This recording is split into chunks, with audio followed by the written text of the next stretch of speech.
Warning, don't listen if it's a podcast you want. This is a Chumcast. Just your basic gabfest among chums. A little news, some entertainment, an annoying opinion or two, and, if you're lucky, maybe even a chuckle. They've done studies, 60% of the time, it works every time. So it's time to buckle up. Whetstone Entertainment, in association with Is Chill Productions, presents Don't Listen, a basic Chumcast. And here are your hosts, Big Red and the Shebs. Remember, everyone, just don't be yourselves.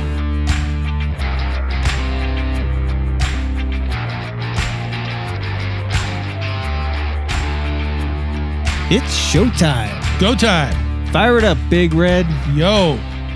Thanks for joining us. It's the Don't Listen Chumcast. I'm Big Red. He's the Shebs. And I'm about ready to murder somebody. Yes. Because traffic today, getting over here. Again? Really? Oh, it was insane in the membrane. Okay. It was ridiculous. So it's beautiful and nice and great. And as much as you like to brag about the peninsula, dude, the traffic sucks balls. Okay. Well, that's, yeah, I'm not saying it's perfect, but yeah. And by the way, once you get into the studio today, Yeah. it kind of smells like sweat and regret. Oh, that would be Michael and Doug. Oh, what's going on? Yeah, they're just kind of overweight, sweaty guys. The sweat and the regret thing is overrated at this point. So, dude, come on. Like, first of all, they need to put the shoes on. The shoes, barefoot, that's not cool either. No, but we got to remember, Michael came out of the 70s, man. That's what they did. The one thing that I am excited about today is that we're talking about the Carolands Mansion. Oh, is that our studio? That's the studio naming rights today, the Carolands Mansion. And anybody that is from San Mateo County, that is from the Bay Area, that is from the peninsula, knows about Hillsborough. Yeah. Hillsborough, California. Yeah. The home of Bing Crosby. That's right. That's right. You guys chill. You're young ones. You know about the Carolands Mansion? No. I can smell the money from Redwood City. Yeah. The young guys don't know anything about it. Growing up in the ghetto has its advantages, but not nearly the amount of advantages that it had to be growing up in Hillsborough. Yeah, well, especially if you go back 30 years, 40 years. I mean, if you knew what was going to happen to the property values, you'd be sucking it up over there. For those people who are not familiar with this region of the United States, Hillsborough, California is the fifth wealthiest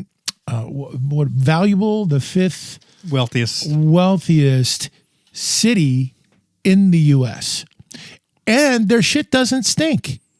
It comes out smelling like a bed of roses. Oh yes, and we the people downstream get the drink. Put it through a treatment plant and get to drink it. Well, yeah, we were so when we were kids, you would tour. We would do a little tour through Hillsborough, and you did that. Oh, I did it so many times. Yeah, you would just drive through Hillsborough and look at all the mansions and slobber on yourself and go, wow, this is the life, right? Because immediately when you go into the city limits of Hillsborough, it's like opening Heaven's Gate. Yes. And then you go, wow, I live in the gutter. They have manicured gutters, on the streets. Manicured everything. Yeah. Manicured streets, So the Carolands Mansion. Can you tell me anything about that? I only, growing up here, I didn't know its name. It was referred to the Hillsborough Mansion, but it was a rundown, abandoned, kind of supposed to be haunted, spooky place, all that kind of stuff. And I never went there. I know a lot of people would head up there, but I was a fawn. Yeah, there's no way. You were too scared. Yeah, I was scared in high school. I was scared of everything in high school. But it was in the same category as all the rumors, real or made up, about all the abandoned insane asylums around the Belmont Hills, the Redwood City Hills, all that stuff. It was very spooky. Yeah, so I didn't go. That was why I went. So before we get into the details, the historical context of Hillsborough and the Carolands Mansion, I want to know if you remember the Flintstone house. The Flintstone, yes. Oh, there's a house. So you're driving along the 280 highway, which is, the best highway around here because there's you can go 85 miles an hour. It's big, and it's there's scenic, yeah. less traffic, right? And on the side of it, there was a house that popped up in the, I would say, early to mid 80s, and it looked just like the Flintstones house. So we used Built to earthquake proof by we would fancy architect. When that thing originally got built, we pulled over. We got in trouble there too. We pulled over there and wandered around that property until the cops showed up. We were there one night. 3 of us were there one night, and we were just wandering around going, wow, this is the Flintstone house. Cool, man. Yeah. Huh? Woo. Cops show up, and they're like, you got to get out of here. What are you guys doing? So the Flintstone, and that Elon Musk just left Hillsborough. He just sold his, $36 million place. I was not aware of that. Yeah.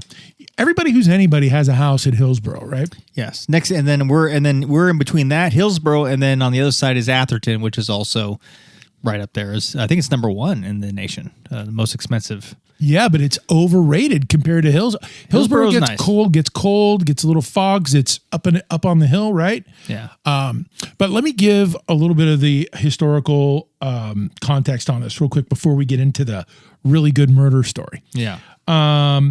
So Hillsborough was built basically on railroad and banking money back in the day, post gold rush, right? Big money.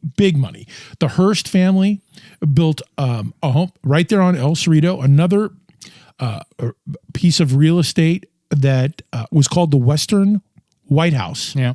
Right on El Cerrito. So it's in the lowlands of Hillsborough, down kind of right off El Camino, like kind of where the commoners were. But the Hearst family was the first one in there. Right.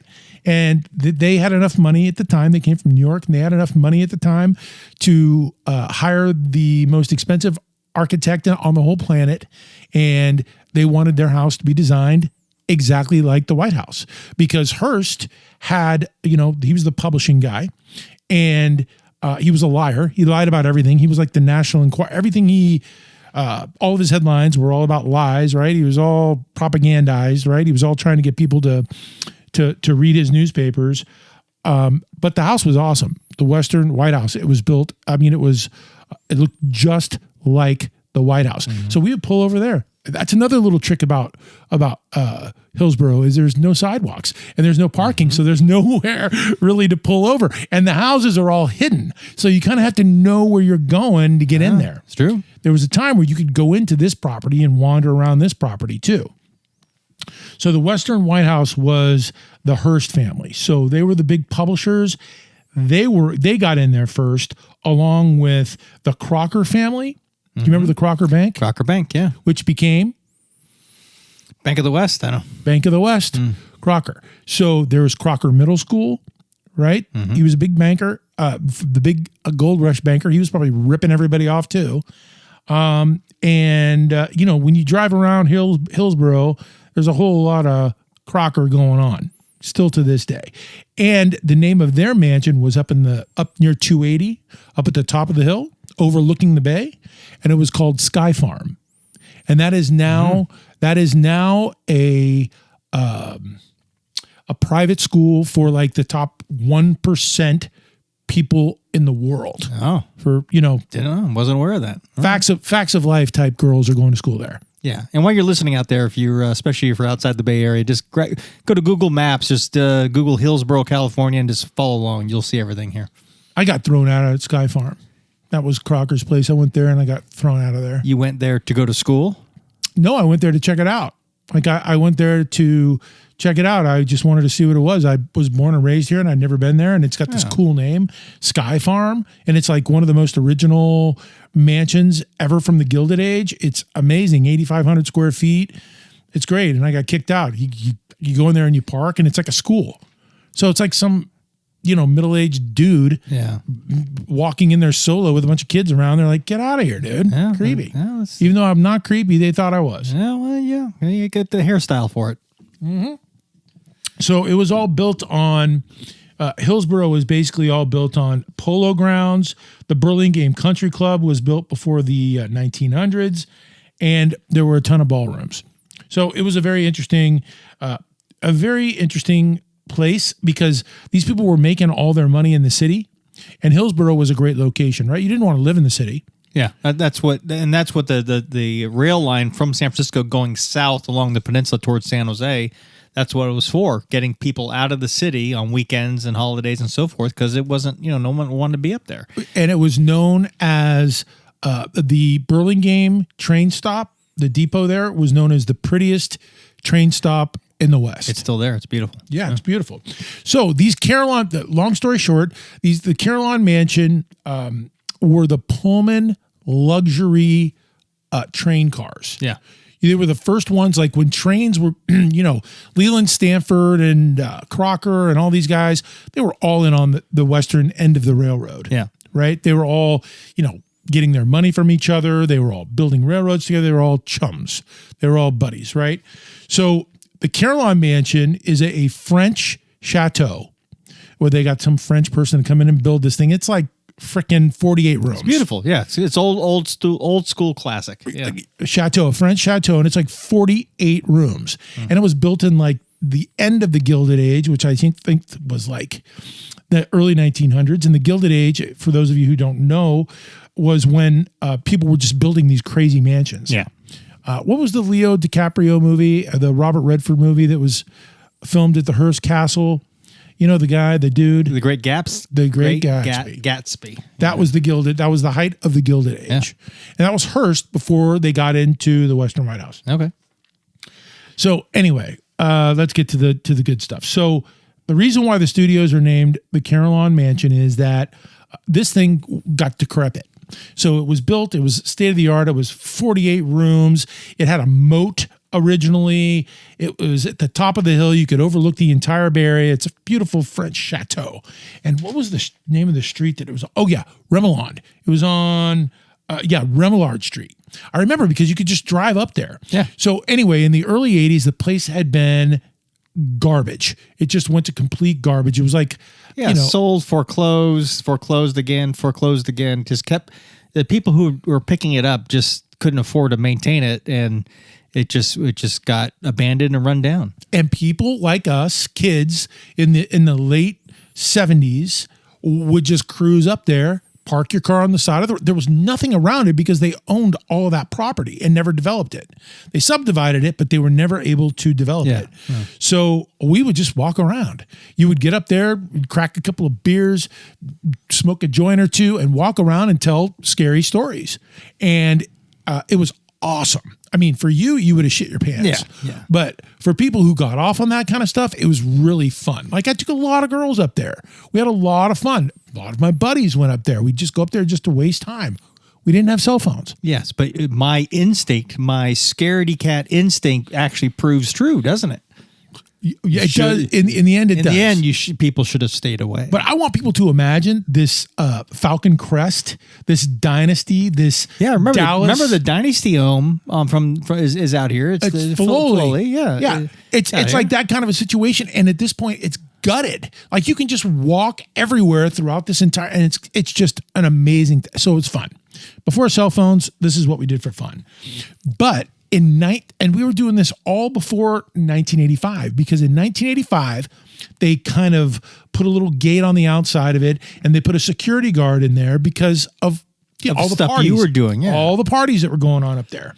So they put this security guard up there. A couple girls go up there. This is where it gets spooky. So put on your diapers. My couple of girls go up there midday. They're playing hooky from school, and the security guard there says, "Hey, I got something for you. Come on in." He ends up apprehending them, putting them into the dungeon or a basement. We refer to it as a dungeon, and has his way with these girls. Then he stabs them a whole bunch of times. He thinks they're dead. He puts them in the trunk of his car. He dumps them in San Jose, right?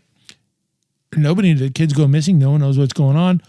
One of the girls crawls up the ravine where he dumped them. After being dumped, yeah. She wasn't dead. And the other one wasn't dead at the time, but she later died at the hospital. So, yeah.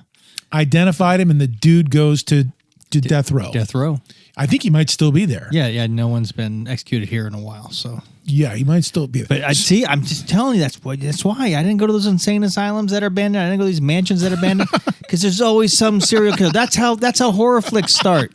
There is always some serial killer. That's always how horror flicks start. Hey, let's get some beer and go here. There you go. They did film a movie there, I think, in I don't know. They filmed a movie there at some point. And what else can I tell you? Okay, so that was 1985 that those murders happened. And after 1985, we were still going up there. Oh, come on. Yeah, we were still going up there. Yeah, the serial killer's been caught. Oh, yeah, well, I don't think... Yeah, that's the best time to go. Yeah, after a plane crash, go flying. The only thing that I can tell you about a security guard is that I went up there with two of my troublemaking buddies. For me to admit that they're troublemaking buddies. Yeah. And a security guard came out there and was like talking to us the whole time. Was like, and we thought the guy was weird. He creeped us out. We left. That was the guy. It was the guy. Yeah. It was the guy.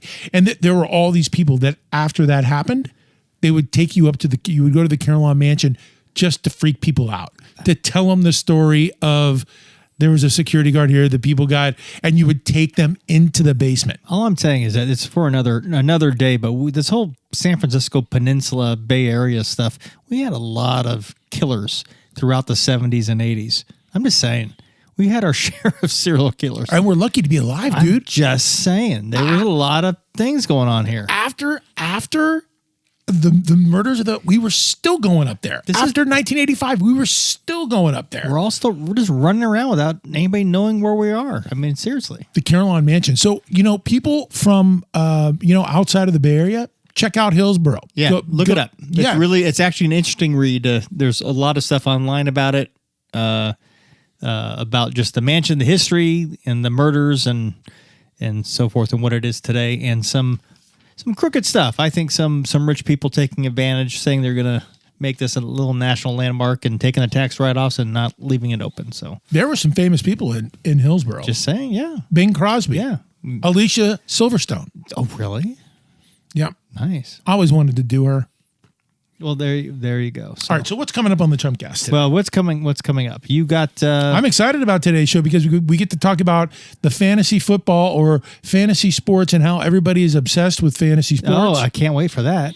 I think that's... Yeah, look at the notes. It's Chill's like telling you, hey, come on, Big Red. Keep some pace going. So that's coming up in the STFU. The Shut the Fuck Up conspiracy theory that everybody loves so much. Okay. We're going to talk about how everybody's addicted to fantasy sports. Okay. Everybody really is, right? Especially the weird thing is I started doing that like 25 years ago and no one cared about it. And now everybody cares about, like, young girls are into fantasy sports now. Thank you, Taylor Swift. Yeah, I don't know. I bet you Taylor Swift probably has a couple of fantasy teams. Probably. Yeah. So that's coming up a little bit later in the Shut the Fuck Up. It's not another conspiracy theory. And that's a segment that's being brought to you today by 5 Star Fitness. We've also got the WTF, the What the Fuck Power Poll, which is being brought to you by Final Solution Records. That's coming up a little bit later. We're going to read your emails, as always, in our Holla segment, which is being brought to you by the Speak Easy Tap Room. Nice. And right now, we got the Booyah and the Boom Shakalaka coming up a little bit later. But right now, let's get into what happened on this day in history. On this day in history. On this day in history, today is being brought to you by our friends at Super Sunglasses Center. And it was back on this day in 1934 that Bonnie Parker and Clyde Barrow. Did you know that Bonnie and Clyde, did you know they had last names? No. Yeah, they had last names. I didn't realize that. Yeah. They weren't rappers. Like, they got real names, like Bonnie Parker, Clyde Barrow. They were shot to death on this day in history back in 1934 by Texas and Louisiana State Police in Louisiana. There were a lot of bullets flying. Here's some quick hits on Bonnie and Clyde. So they robbed everything from 1932 to 1934. It included banks, gas stations, restaurants, all throughout Texas, Oklahoma, New Mexico, Missouri. They killed 9 cops, 4 civilians. I think that body count is a little bit conservative. Yeah, probably. I mean, come on. Back in the day, dude, you could shoot anybody. Yeah. I mean, me and you could have shot Abe Lincoln. He had no security. Yeah, and she's probably recording all the killings on her cell phone. Bonnie, yeah. That was pretty witty. Thanks. Let's see. Okay, Bonnie wrote poetry, and it got published. She was very sensitive. Good for her. Yeah, she was very sensitive. She was a thinker. They both had separate funerals, and they were buried in separate cemeteries. In 1934, the Ford Fedor was sold. That was their car that they were shot up in. Yeah. Very famous photos of all the bullet holes all over the place, right? It was sold to Whiskey Pete's Prim Casino in Vegas in 1988 for a whopping $250,000. Is that car still around? I think it's still being showcased in Vegas. Oh, I go. Let's go see it. I've been there. I've seen it. I'm all in on that one. But that was like when I first started visiting Vegas. So I don't know if that's still there. Those things, those little showcases like change all the time. I never know. And That's a good one. I like it. So that was the what happened on this day in history back in 1934, and it was brought to you by our friends at the Super Sunglasses Center.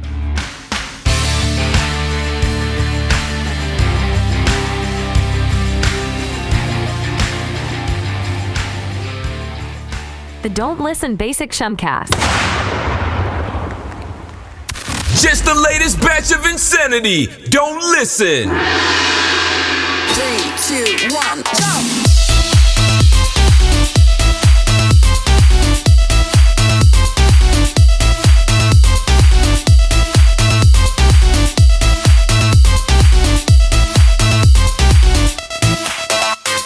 Taboo, voodoo, and boohoo. Don't fucking listen.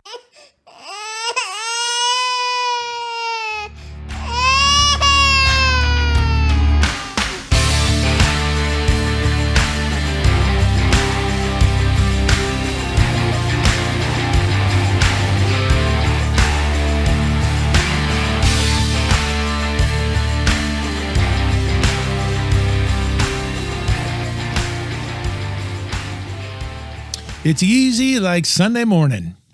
I have no idea what you're saying. Lionel Richie, dude. That was my boy back in the day. Lionel. I mean, a little dancing on the ceiling, but that's about it. Man, you gotta widen your horizons. Lionel was the man back in the day. Yeah. Easy like Sunday morning. Oh, man, that was good. No, I'll go back a little further. How about some Carpenters? Oh, God. See, now you got no soul. How about bread? I don't know anything about bread. High carbs. I don't do carbs. No, bread, the band. I don't know. That's how little I know about bread. You don't know about, you know about bread. You can share some of that with me a little bit later. Okay. Well, all right. It don't matter to me. You got a pretty good voice, man. Well, I don't like to Wow, that's pretty good. I don't like to brag, but I can harmonize really well. Yeah, that's no joke. So coming up a little bit later, stick around because Holla is coming up. We're going to go through the emails. There's a bunch of emails. How are you going to sort through this? We're not doing the emails. We're doing the Facebook DMs. Oh, okay. Excellent. Yeah, we're doing all that. So we had to clear all that crap out, and we haven't really talked about all the DMs that we get, and they're mostly negative, but because people hate what we do on Facebook for the most part. But we're going to do that a little bit later. The Power Poll, the WTF, the What the Fuck Power Poll, is being brought to you by our friends at Vinyl Solution Records. That's coming up a little bit later. We've also got a conspiracy theory that we're going to talk about. But right now, let's get to the fishbowl. Let's get to the fishbowl and the booyah and the boom shakalaka. Oh yeah, the booyah and the boom shakalaka. So the booyah and the boom shakalaka is being brought to you today by Felix Fine Jewelers, and they've got us all set up. Yeah, there's a fresh set of cards. There you go. Grab one. I'm doing it. Go. I mean, okay. There you go. Okay, here we go. Look at that. You should be so proud. You grabbed a card. You should be so proud. Reasons. These are the reasons for homelessness, and I'm really glad that we're talking about this because on my drive over to the studio, the Carolands Mansion Studios today. Yeah. Dude. First of all, I talked about the traffic, how the traffic was just idiotic, and secondly, dude, there's like homeless zombies rolling around all over the place around here. It's gone up in the in the past And years. they're not like regular homeless. Like they've got on like designer shoes. They've got on like the Nike high tops that cost like $200 at Nordstrom. And they've got like there's something missing with the homeless people today are almost kind of sophisticated. Like they're not really homeless. I don't know. I mean, they don't look homeless. Like they're not. They are also, one thing I noticed on the way over here is that they're clean shaven. oh, maybe they. I don't know. Maybe they got a razor. Yeah, maybe. I don't know. I think back in the day, a homeless guy was referred to mostly as a hobo, and they always had beards. That's right. Yeah.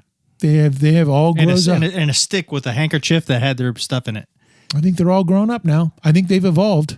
I think they've civilized. Well, if you just go up to the thrift store in Hillsboro, that's where you get those $200 Nikes. Yeah, I have a pair of those $200 Nikes. I don't. Yeah, they're pretty awesome. Really? Yeah, they're made in China for like 10 cents. Oh, okay. They cost $200 at Nordstrom. Awesome. Okay.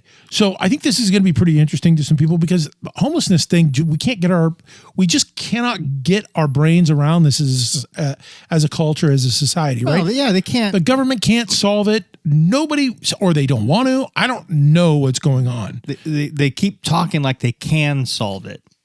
For decades on decades on decades, right? As soon as you're as a kid, you're starting to pay attention to politics, right? They're always talking about solving the homeless crisis. I don't. I think they've tried about everything. They've yeah. I mean, out here they're giving them debit cards, they're giving them places to live, they're giving them liquor, they're giving them heroin, they're giving them fentanyl, they're doing whatever they can. Like now they're doing reverse psychology. I think the right? challenge is that not all sizes fit. It's not all the same reasons, right? There's so much diverse challenges going on that lead to homelessness. It's difficult, I think, to. It is. Yeah. It's difficult to even measure, right? To even get the data on homeless people, right? But people do definitely they really like to pile on and make fun of California when it comes to homelessness, right? For whatever reason, it's all you hear about is like Los Angeles and San Francisco, but this is a nationwide problem. Yeah, absolutely. Right? When we were going through the research, like one of the biggest places is Texas. Like Austin, Texas has a huge amount of crime that really sticks out to you.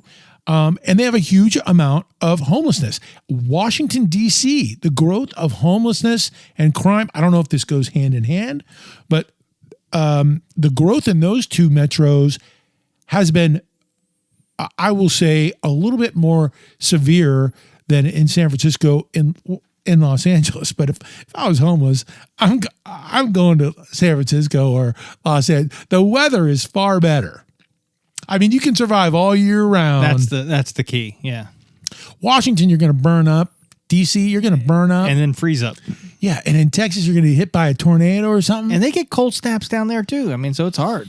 Yeah. So this is some of the reasons. And again, this is just, take it for what it is. Like, I don't know how they even compile this data, but one of the top reasons we're just going to go through the reasons. One of the top reasons, this is from 10 to number 1, the top 10, right? And we'll work our way to number 1. So number 10 is despair. Once you get this low and you go homeless, it's really hard to get up. Yeah. The longer that they are homeless, the harder it becomes to get out of homelessness. And they honestly believe that there's no way out. Also, another reason is grief. The death of a loved one can lead to addiction. And addiction will lead to losing your assets. Yeah. Right? Makes sense. Broken relationships. By the time they are homeless or seek help, they've burned through every positive relationship possible on the earth, and they're alone, and they end up homeless. Broken relationships, right? I think that's kind of a little under the radar. Yeah, I would say it is. But I could imagine that if we were investigative reporters and we went out to talk to homeless people, that's not hard to fathom. No, most of them are probably single, right? They're probably not dating. Right? They're probably not dating. That's my point there. They were throwaway teens. That's another one. Oh. So throwaway teens, family conflicts, like a pregnancy, physical abuse, addiction, it gets teens kicked out of their homes.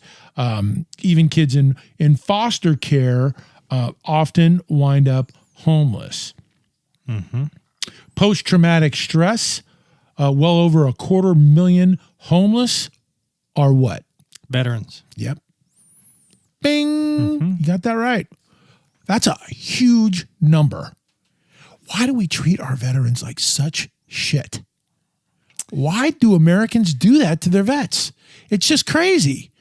Crazy, right? I mean, It's all priorities. it's crazy, right?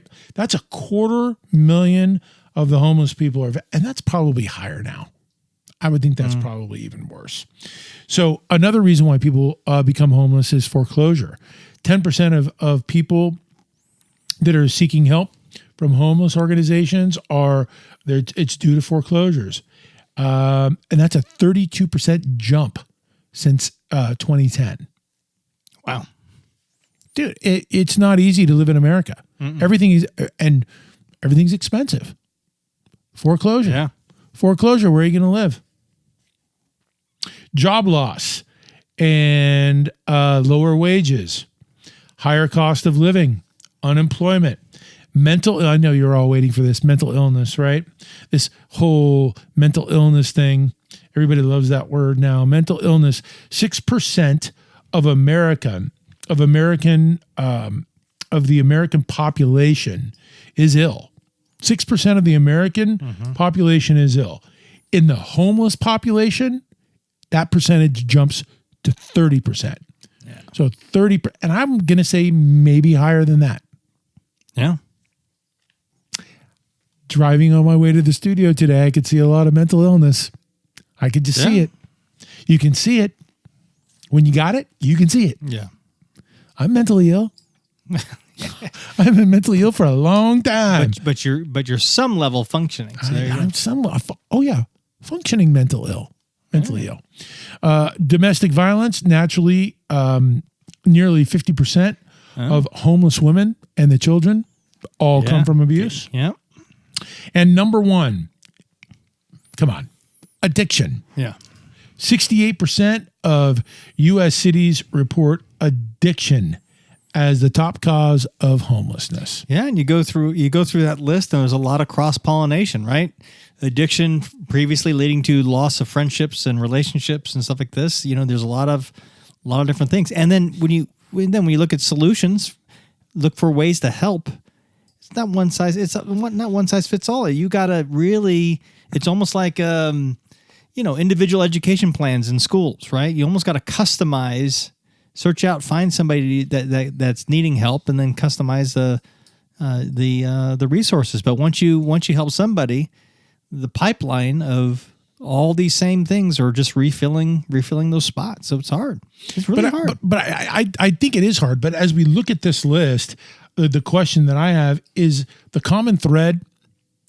The common thread that we see in all these things that we just went through is that a profound, deep, emotional amount of distress, right? We're talking about, all these different things that are very emotional and very distressful. And, how do we help?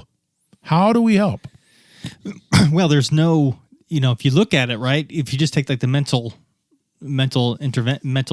health intervention, you need facilities, beds, doctors, therapists, whatever. But there's a lack of that across the country. So it's not like even if somebody needed that help, it's not like that there's also just 10 doctors waiting to help for every one patient. It's not like that. So I say we just try to understand their pain, right? We try to continue to try to educate ourselves. Yeah, you just do respect the people as humans, understand their struggle, try to be sympathetic or try to be empathetic, be kind. At a minimum, that's where you start. We try to. We can feed them. We can provide shelters. We can donate time. We can donate clothes, toys. But it's going to be hard. I mean, it's something that we've lived with in the Bay Area here forever. And nobody seems to have any kind of solid type of solutions that are helping. But we're trying.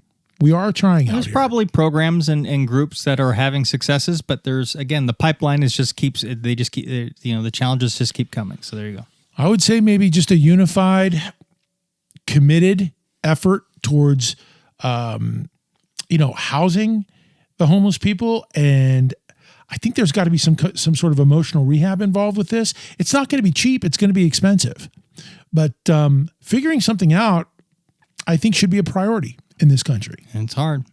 I don't know what it's like outside of the U.S., but here it has become almost an epidemic. Again, it just comes down to priorities and where do you put your time, energy, and money, right? And that was the Booyah and the Boom Shakalaka, and it was brought to you by our friends at the Felix Fine Jewelers.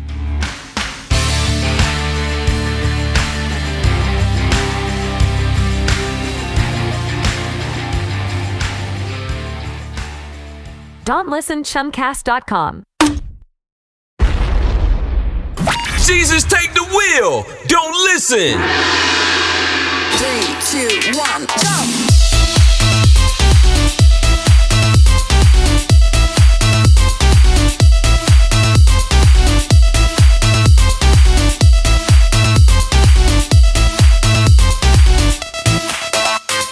Follow us on Facebook, subscribe on YouTube, and let's get stupid.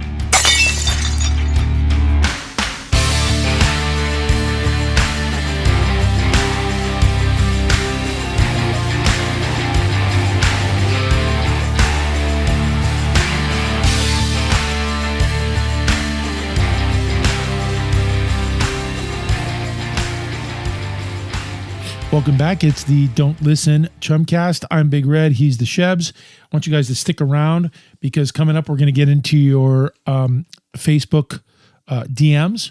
We're going to talk. We're actually going to expose ourselves, be a little vulnerable. That's coming up a little bit later. But right now, we want to get into our latest conspiracy theory. So it is the shut the fuck up, not another conspiracy theory. Ugh, shut the up. Another conspiracy theory from hell. The STFU conspiracy theory is being brought to you today by 5 Star Fitness. And we're going to talk about why in the world everybody is so addicted to playing fantasy sports on the computer. Yeah. I mean, you used to do it. You stopped doing it. I do football. There are people who baseball now and just all over the place. Dude, I did. Kind of fun. I did fantasy football before it was computerized. We did our draft on like paper, and we had a commissioner that went through the box scores and compiled everybody's points. Yeah, you had to. Yeah. So I was the full. This segment is coming from a former addict. And it honestly, in order to get to, I was the commissioner. I put together our fantasy league. You're the one who got me into it. And it was like 5 years of rehab for me to, it took up so much of my time and so much of my effort and so much of my energy. And it was something that I was very passionate about. I loved it. It took a long time to be able to get separation and to figure out, whoa, I was spending a ton of time. What am I going to do with myself? Yeah. What am I going to do with myself? So remember, I was creating all these complex algorithm formulas and stuff like this with all the different inputs and file formats and projections, and then going out like that. Yeah, I had my whole system. Won several times, but I was all into it. Yeah, because it's like you said, it's about community. It's about your buddies. It's kind of like a fraternity. That was the fun. The draft stuff is fun because you're we had a great time yelling at that. each other, cutting each other down. Yeah, it's just So I think when we started going through this this research, I think the real question was, who isn't gambling on sports besides me? Who isn't? I mean, 46 million Americans have admitted to gambling on sports, and this is just fantasy sports. 46, and I think that number is conservative. I mean, that's a big segment of the population. What's the U.S. right now? 350 million? What are we? Yeah, that's ballpark. And it might even be more than that, but I think the number is probably closer to that. And this is just in America. Like, I think the number is probably closer to freaking 800 million. Everybody you talk to knows everything about, everybody's got a fantasy team. Everybody knows everything about freaking football or baseball or basketball or whatever. Everybody knows. It's an estimated 8.8 billion annually. Wow. That's the fantasy industry. What were we looking at? I was just double checking the population of the U.S. What is it? Then it's about 333 million. Oh, you were close. Yeah. So it's about, you're talking 15% of Americans. Way more than that. Yeah, probably. It's way more than that. I mean, are you including, the simple from the office pools and that kind of stuff for big events? Who knows? Almost everybody's doing that. I mean, that's just. So. Yeah, almost everybody's doing it. And the largest part of the demographic. And then it's fools like us that start bringing the younger kids. Because remember, in our league, we brought my nephew, my nephew Owen, back in New York. Yep. He started playing with us. No one knew he was like 10. Right. So then everybody's swearing at him, because he's drafting these people. Oh, yeah. And then he's like freaking out. So that's what makes it so fun. We had to go tell everybody, hey, he's 10, relax. And he goes, oh, sorry. Man, an estimated 8.8 billion. What a waste, man. What a waste of time. There's so many better things we could be doing. So when you break down the demographics, Asian Americans are the biggest slice of the demographic. Oh, really? Of that part. Yep. They're the largest part of the gambling and also the fantasy sports pie. It's kind of interesting. And the female sector of the demographic. Is that there or coming up? It is blowing up. Oh, yeah. It is and this is women's sports is now blowing up. So that's why it's just coming right along, isn't it? So, and it's been the target, right? So they have the men in their back pocket. They're all addicted. It's all part of their identity, right? Men don't know we don't know what to do with ourselves without some sports, right? It was the women. It's the women where they're like, yeah, let's get Taylor Swift in on this. Yeah, you start doing that, then yeah. Let's show the women in the stands high-fiving each other. Yeah. Let's come up with some pink, beautiful little tank tops to sell to women. Now you got female referees in NFL, NBA, etc. I mean, it's very becoming diverse. Very diverse. It's but this ties in because the fantasy. So by association, from your previous talks and discussions and segments on this Chumcast, sports is rigged, right? Fantasy is somewhat is then the fruit of that rigginess. So there's your challenges. All the fixes in.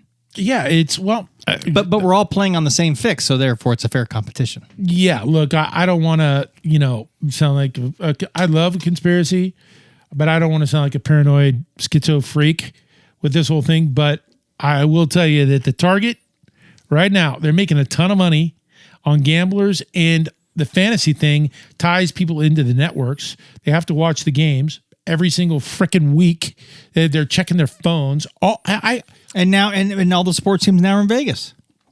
Oh yeah. It's all they before it was all taboo. Nothing was going to happen, right? And now Pete Rose is saying, "Hey, let me in." Oh yeah, Pete Rose. You can't gamble on sports. Charlie Hustle. So that's another topic. But they're all gambling on sports now. Like these NBA players are getting popped left and right. Yeah. Right? Except the stars, because it's always the secondary guy for a show. That's all I'm saying. So the fantasy thing is a little bit out of control, but that's kind of why I bailed. Part of it was it's fun. But what's the biggest fantasy? Is it football? I don't know, but I would think it's football. Yeah, it feels like to me. But I think that there's no stopping these people. They're gonna, once football season is over, they're probably gonna be in fantasy basketball. Once basketball is over, they're probably gonna be in hockey. Once hockey is over, they're probably getting into baseball. Right. Like they have nothing better to do with their time. I mean, this is what they're doing, right? Yeah. This is how they're blowing off steam, right? So it's just interesting how we've sort of evolved. I got nothing against it. Part of the reason why I bailed, there's something cool about doing something that nobody else is doing. So back in the mid to late 90s when fantasy was just kind of a thing, yeah, it was fun because no one else was doing it. Yeah, it was too manual. It took some effort, took some commitment. Real commitment. And it was a real community. It was a real fraternity. It was like your buddies, right? Yeah. It was a reason why you got together on Sundays and watched it and all that. And now everybody does it, so it's less fun. If that makes any sense to anybody out there, I kind of don't like to like, I'm always looking for the alternative. Like, I don't want to be involved in something that everybody is doing. You want to blaze your own trail. And that's kind of where we are at this point. It's like everybody is doing it, right? So the question comes back down to who's not? Am I the only person who's not gambling? I mean, they have a team in Vegas. Am I the only person who's not in a I think that once I quit our fantasy league, I didn't know what to do with my time. That took up a lot of time. Yeah. But I started to become aware of being a loner. I'm like the only person who's not in fantasy. I mean, they're like 8th grade girls that are the last thing that an 8th grade girl used to be into would be a fantasy team. And now they're all into it. You know, my mom, your mom does a football pool. I mean, she does that. I mean, that's still part of it, right? And she picks like, she doesn't know anything about the game necessarily, but she picks like what teams have her better color she likes, And then my dad, who knows nothing about sports, started doing it like this year or last year, and he's just picking random cities and he wins. I mean, he just picks, what city do I want to visit? Baltimore or Cleveland, So I'll go to Baltimore. Yeah, Baltimore wins, right? So here's kind of the interesting. So the point is, there's a whole broad. It's a pyramid of different commitments but there's a lot of people all into this. And here's the interesting thing: 80% of all the people that are involved in fantasy football or fantasy sports, we keep saying fantasy sports, they're all gamblers. 80% of that pool, they're all gambling. Online, in Vegas, and you don't have to go to Vegas to gamble anymore. So they're all gambling. You think that the NFL is completely unaware of the I would say that the money that is being generated from gambling and fantasy is right up there with the networks. Yeah. It's right up there with the networks, right? So how does the NFL ignore this, right? They don't. They partner. Yeah, they started doing that. Yeah. They partner. They go, I mean, back in the day, you couldn't even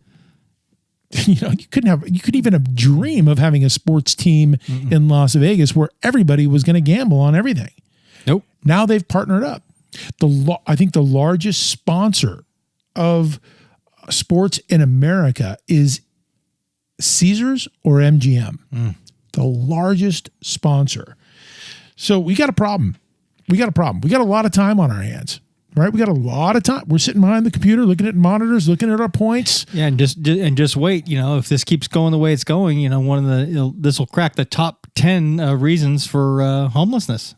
For it to be fantasy gambling. Gambling. You watch with homeless people. I'm just saying, you watch. I don't know. It's all crazy to me.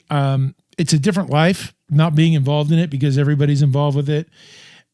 The question, there's all kinds of questions here, and then we get into the target market, right? So you get into the fact that fantasy, that the opportunity that they have, and I'm going to end this after this.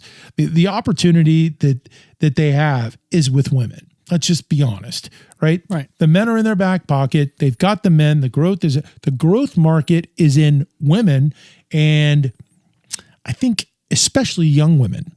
So that's where you're going to see the aggressive marketing. The aggressive marketing is going to, dude, I am so sick of seeing Erin Andrews on I am so sick of her. I used to like her. Dude, they are using her for everything. Who's that other annoying chick? Thompson. Dude, she's not married like she's all over the place. And she does like little breaks in the studio. They've got her selling everything too.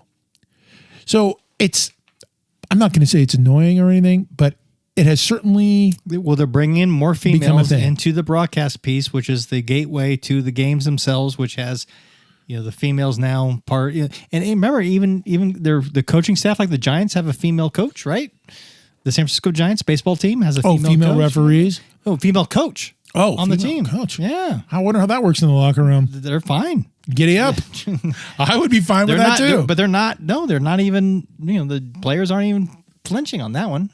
So anyway, it's They're definitely have a strategy and they're executing it and they're doing it very well.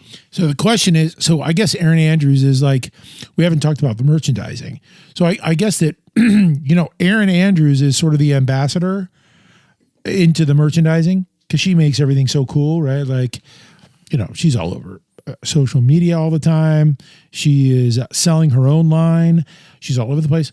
I don't want to turn this into some sort of I just want to point out that the target market here is women, and Taylor Swift was certainly a big part of that.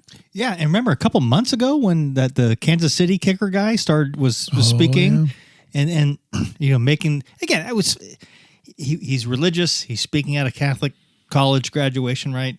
Whatever. But he said this stuff. What is a kicker doing talking at a college graduation anyway? How desperate were they? But the whole point is all the reactions from women. Now the women, this is again, it's all an extension of the sports market expanding its demographics into women. So even the controversies now, are come up and it expands there. Anyway, it's just to your point of where all this is going to continue to head and grow and blossom, and we'll take a look. 5 to 10 years from now, we'll see.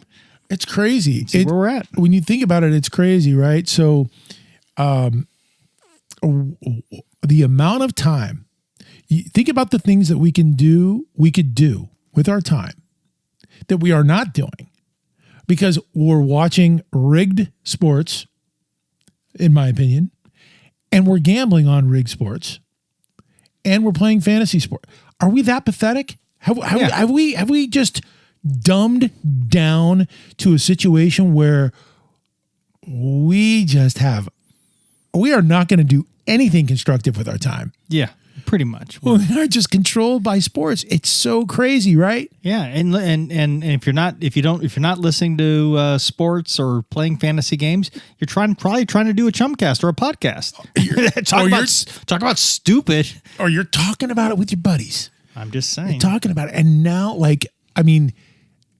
it's for people not to recognize that the NFL completely puppeted Taylor Swift. Taylor Swift had nothing to lose, right? And football had nothing to lose.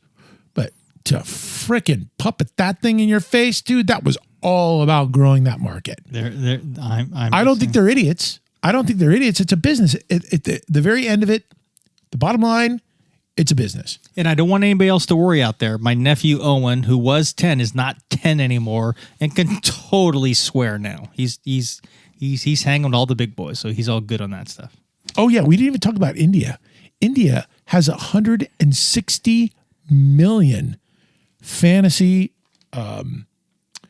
fantasy football players. Oh, well, we didn't even really look at this as a global thing. It's not fantasy football. I did that again. It's fantasy. No, but like just look at the NFL, right? It's everywhere. They're going global. Yeah, they have been global for a decade, for over a decade. NBA's going. Everybody's going to go global. This is all just going to, again, 5-10 years from now, you watch what those numbers do. So in the end, it's a business. And by the way, everybody's going to have to start paying for the football. They're going to start doing it. Everybody's going to have to get more games will be kind of pivot, especially on holidays. We'll pivot to Amazon. You watch. And I'm off the sauce. So I'm not going to miss it, but You are not fun though. I know. Much enjoyed you much better when you were on the sauce. I can't do it. But you still got the North Carolina hat on. I know. I'm still the one thing that I'm still hanging on to by a thread is college basketball. But now they've got free agency. There's no fantasy there. But I don't know why they don't have fantasy, because they're paying the players. And North Carolina, by the way, that's a whole nother. That's a whole different podcast. Yes, but at least our friends in Virginia will like that you got a little North Carolina representing the South here out in the studios in California. There you go. So that was the STFU conspiracy theory. And I'm telling you, dude, it does bother me that everybody is in on this whole thing, dude. Fantasy sports is annoying. It's just annoying, dude. Everybody's in on it. I don't want to go to the party that everybody's going to. I want to go to the side alley where it's not trendy. Now, dude, it just bugs. So anyway, SDFU, the conspiracy theory segment we just did there, it was brought to you by 5 Star Fitness.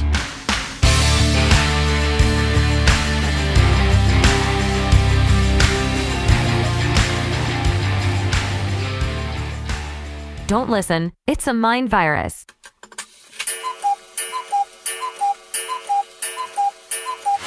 These dudes are the real Russian puppets. Don't listen. People, are you ready?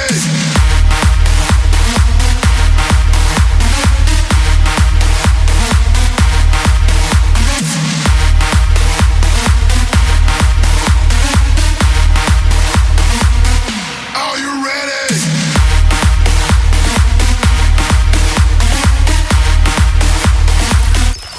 Just a bunch of time. We'll never get back. Don't listen.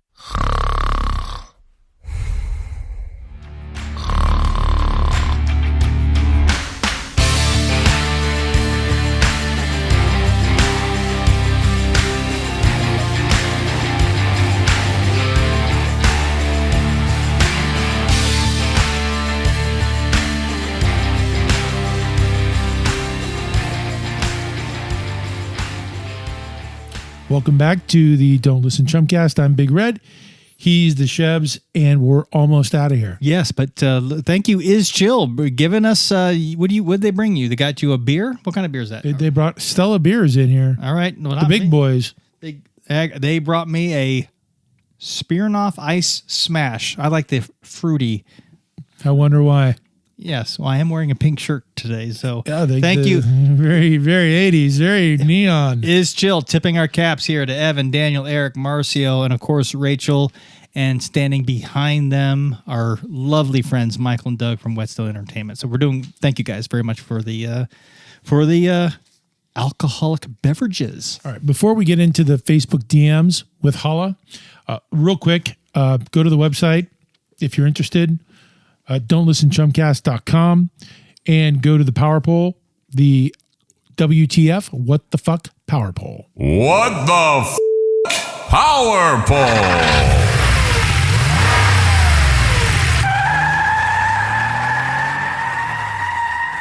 The What the Fuck Power Poll is being brought to you by Vinyl Solution Records. So again, go to Don'tListenChumcast.com and answer the question, are sports rigged? Are they rigged? Now, finally, let's get to Holla, holla, holla. Holla, holla, holla, holla, holla. Oh my God. That was a good holla though. See, I matched it really went with the intro. That was good. God, wait till you guys hear this. We want to encourage you guys to continue corresponding with us or venting to us, because we know that everybody out there is an expert, a Chumcast expert, a sexpert. Yeah, there's some positive feedback we get on how to do this show. Yeah, there is, but we are having a hard time finding it. Hey, no. Hey, shout out, hey, Mike McBride, California. Love you, baby. You give some good feedback, some good encouraging feedback. Thank you. Well, I will just tell you that straight out the gate, there are way too many your Facebook, quote, unquote, your Facebook needs help. Oh, we know that. Okay, there's way too many comments like that for us to even get into. Yeah, it's hard. Mark Zuckerberg is totally controlling our Facebook page. We can't reach our audience very well. Yeah, we're doing fine, and it doesn't really matter. Again, as long as we just kind of enjoy, we don't have like a social media specialist. That's like a fucking full-time deal, dude.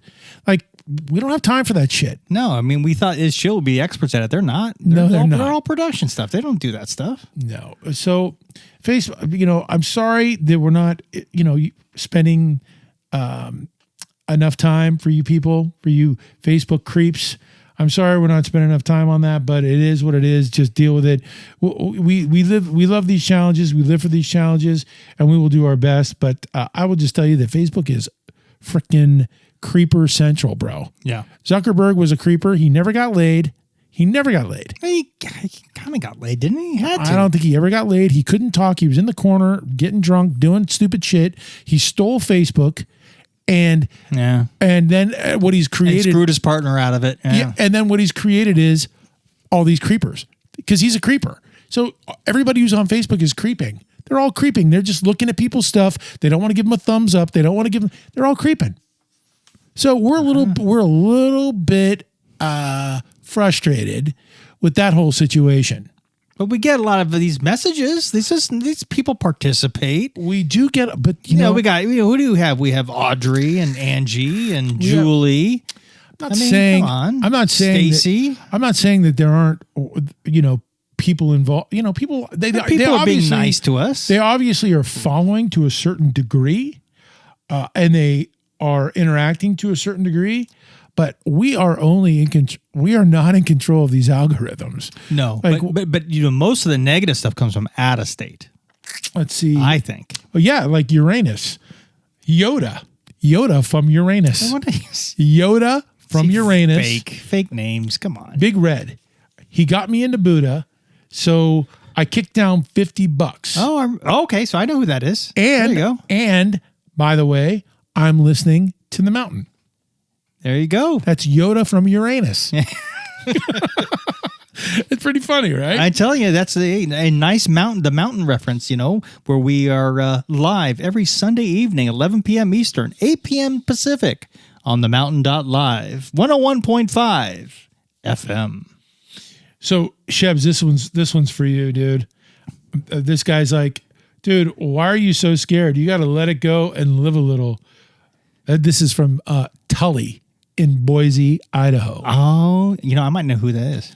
I have a feeling that Tully is also scared, right? He sounds like he's the expert. You got to let it go, dude. You got to let it go. I mean, I'm a rule follower because I'm the eldest in my family, but I'm not scared anymore. But it definitely was back in the day. Are you kidding me? I ain't doing anything. Luna from heaven. What? She's from heaven. She's an angel. Are they making this stuff up? Yeah, no. Are people really signing their names like that? Yeah. This is what we get. This is, I think I encouraged this earlier. Or is Chill doing that? Are they masking names? No. This is actually straight off. So, Luna from heaven says, "You've grown on me. I'm kinda addicted. First I donated and now I'm writing to you guys. I'm effing screwed." That's from Luna from heaven. Where? Pete from North Carolina. Okay. Oh, there's your back. Here's your back door back there. Pete from North Carolina could be a cousin, could be a friend. All your family's back there. Could be an acquaintance, could be a stranger. Who knows? But Pete from North Carolina says, "I'm binging and I'm impressed. Very unique and entertaining show." Chumcast. He says, Chumcast. He says, entertaining show, but he says, Chumcast. I wonder if he's like a night watchman listening to us on the mountain Sunday nights. But he's not happy because Californians are moving to North Carolina in the droves, and they need to check their politics at the door. Okay. Yeah. Everybody hates Californians. Yeah, because you walk around Birkenstocks all the time. Yeah, they're comfortable. I'm just saying. Yeah, they're very. You should try a pair. No, they're almost as good as those Nike Classic throwbacks from the '80s. No, $200 at Nordstrom, bro. No Birkenstocks for me. Yeah, so I'll pass on that stuff. So okay, so that's the show. You don't have anything else to? No, I would just say anybody out there, especially outside of California, go ahead and Google Carolands Mansion. CAROLAN, Carolands Mansion, Hillsborough, California. That was the big segment at the very beginning. A lot of history there, and of course, a lot of the stuff on the murder. That was a big segment. Like I talked way too much about that. But that's okay. His Chill wasn't cueing you at all, so that's fine. They were rolling with it. It was like its own segment, but that was good. A little different this time. So let's remember that to think that you're thinking is chill. You're thinking the Whetstone people and all that, right? But let's thank the listeners, the crickets. Yes. Right? So thanks for checking us out today and hanging with us for just one more episode. So we'll see you next time. And if you're overwhelmed, maybe a little depressed, Call the Suicide Prevention Hotline at 866-903-3787 and try to remember that all we want is on the other side of fear. Bye, Felicia. Don't listen. A Basic Chumcast has been an exclusive presentation of Whetstone Entertainment in association with Is Chill Productions. Subscribe, follow, like, and share us while on your favorite social media hangouts and our YouTube channel. We're not into begging, but if you like us, review us and support us by continuing to check us out on your favorite podcast platforms. Find more fun and hit us with your feedback at don'tlistenchumcast.com. Yeah, that's fantastic.